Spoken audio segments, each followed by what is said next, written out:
Breaking news Parakamani చోరీ కేసులో Andhra Pradesh high court కీలక ఆదేశాలు జారీ చేసింది.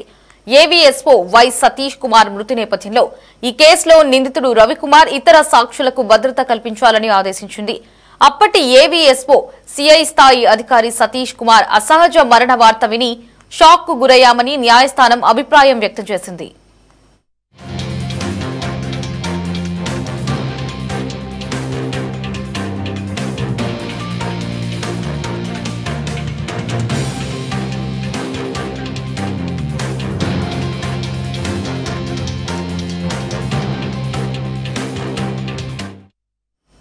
ఈ క్రమంలో తన పర్యవేక్షణలోని కింది స్థాయి సిఐడి అధికారులు కూడా కేసు దర్యాప్తు చేసేందుకు అనుమతించాలని కోరుతూ సిఐడి డీజీ మెమో దాఖలు చేశారు.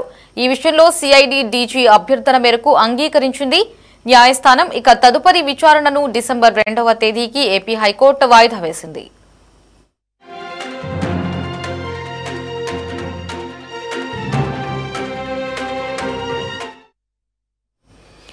ఈ పరకామణి చోరీ కేసులో ఏపీ హైకోర్టు కీలక ఆదేశాలైతే జారీ చేసింది. దీనికి సంబంధించి మరిన్ని అప్డేట్స్ ని మా ప్రతినిధి గిరినాథ్ ఫోన్ అందిస్తారు. గిరినాథ్, అప్డేట్స్ ఏంటి?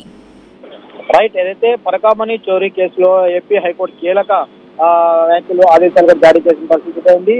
అయితే పరకామణి రవికుమార్ ఏదైతే ఆనాడు పరకామణి చోరీ చేస్తున్న సమయంలో సతీష్ కుమార్ అనే మాజీ ఏఎస్ఓ అతన్ని పట్టుకున్నారు. ఆ సందర్భంలో కేసు నమోదైంది. ఆ తర్వాత ఆయన కొన్ని అనేక కారణాల రీత్యా ఒత్తిళ్ల వల్ల కేసు రిటర్న్ తీసుకున్నారు. ఆ తర్వాత కూటమి ప్రభుత్వం అధికారం చేపట్టిన అనంతరం కూడా దీని మీద ఈ యొక్క పరకామణి ఇష్యూ మీద కూడా ఆనాడే అసెంబ్లీలో దేవాదాయ శాఖ మంత్రి కూడా లేవనెత్తిన పరిస్థితి. ఆ తర్వాత కోర్టు కలెక్ట్ చేసుకోవడంతో దర్యాప్తు బృందం కూడా అధికారులు దీన్ని వేగవంతం చేస్తున్న పరిస్థితి అయితే అక్టోబర్ 2న సీల్ కవర్ లో దీనికి సంబంధించిన నివేదిక సమర్పించాల్సిన సందర్భం నేపథ్యంలోనే దీనికి పరకామణి కేసులో ఉన్నటువంటి ముఖ్యమైన కీలక వ్యక్తి సతీష్ కుమార్ అతను గుంతకల్ నుంచి తిరుపతికి ఏదైతే ఈ యొక్క విషయం పరకామణికి సంబంధించిన ఎంక్వైరీ కోసం వస్తున్న సమయంలో అతను హత్యకు గురయ్యారు. ఆ తర్వాత జరిగిన పరిణామాలు కూడా చోటు చేసుకునే పరిస్థితి అయితే కూడా ఉంది.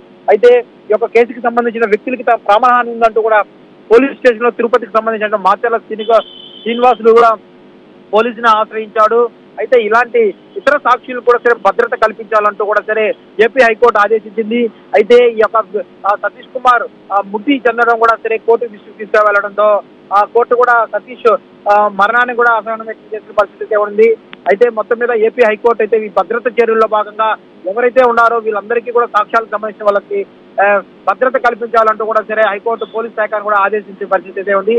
సిఐడి డీజీ మెమో దరఖాస్తు చేయడంతో కూడా సరే దానికి కూడా అంగీకారం తెలుస్తూ కూడా సరే న్యాయస్థానం ఆమోదించిన పరిస్థితి ఉంది. అయితే డిసెంబర్ 2గా వాయిదా వేస్తూ కూడా సరే ఆనాడు ఏదైతే డిసెంబర్ 2న సీల్ కవర్ లో నివేదిక ఉందో దానికి సంబంధించి నివేదిక కూడా సమర్పించాలని కూడా కోర్టు ఆదేశాలు అయితే జారీ చేసిన పరిస్థితి అయితే ఇప్పటికే ఈ యొక్క కేసుకి సంబంధించి సతీష్ కుమార్ మృతిపైన దర్యాప్తు వేగవంతమైంది. అదేవిధంగా ఈ యొక్క పరకామణికి సంబంధించినటువంటి ఏదైతే వ్యక్తులు ఉన్నారో వాళ్ళందరినీ కూడా సరే పిలిపించి తిరుపతి పద్మావతి ఉన్నటువంటి వాళ్ళ అక్కడ సిట్టు ఏదైతే అక్కడ అధికారులు అయితే దర్యాప్తు చేస్తున్న పరిస్థితి అయితే ఉంది.